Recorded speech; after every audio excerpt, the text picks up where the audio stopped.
Grabe. Ang angas pala ng gupit nito. Ang sabi ng client ko dito mga kabarbers, ako na daw bahala sa kanyang gupit. Kaya ang ginawa ko dito mga kabarbers, tinignan ko kung anong forma ng kanyang buhok. Ang kanyang buhok kasi nakatayo mga kabarbers, pati din sa likod. Kaya nagsuggest ako sa kanya na modern mohawk. So pumayag naman siya. Kaya game kaagad tayo mga kabarbers. Ang unang guard na ginamit ko dyan mga kabarbers is 1.5 na guard, lever close. Kasi gusto ng client ko dito mga kabarbers, mayroon sa makitang patulis na patilya sa may gilid. At gusto niya rin naka-V-shape dito sa may likod mga kabarbers. Next na guard na ginamit natin dito mga kabarbers is number 1 na guard. Para hindi masyadong maiksi sa may nakaibaba. Kasi pag i-fade natin yan mga kabarbers, wala na makakitang patilya yung client at saka yung V-shape sa likod.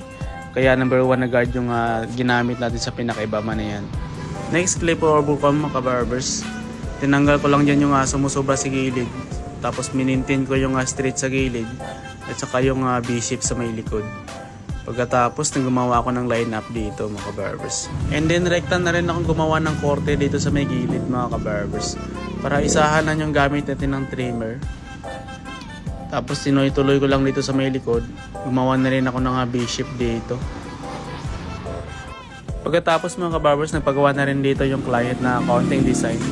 Ang ginawa natin dyan mga kabarbers, yung design diretso sa kilay para maangas tingnan. Sobrang simple lang yung ginawa natin design dito mga kabarbers. Hindi naman kasi tayo artist mga kabarbers. Kung ano lang yung maisip natin, yan lang yung ilalagay natin. Sa awa ng Diyos mga kabarbers, hindi pa naman tayo nakaranas na inaway ng client. Sa halip binabalik-balikan tayo ng client natin. Kaya sobrang thankful tayo dito mga kabarbers. Next, labaha tayo mga kabarbers. Palilitawin natin yung korte na yan. Yung design na yan. At saka yung korte dito sa may tenga. At saka yung V-shape dito sa may likod.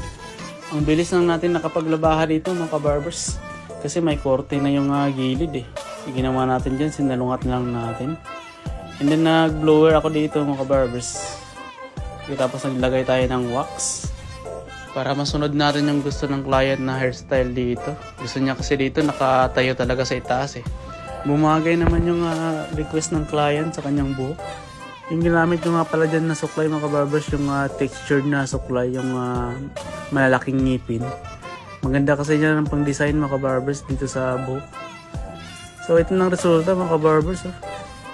Grabe. Ang angas pala ng gupit nito. Ang nagdala kasi ng angas nito yung korte sa gilid mga kabarbers. Oh. Ang linis tingnan, no? Grabe naman yan. Bumagay din pala yung design na nilagay natin dito mga kabarbers. Ang totoo niyan, silang dapat yung design na yan eh. Pero dahil malikot yung utak natin mga kabarbers, kaya nagkaganyan yung design. Pero nagustuhan naman ng client mga kabarbers. So yun, maraming salamat sa panonood. Ingat!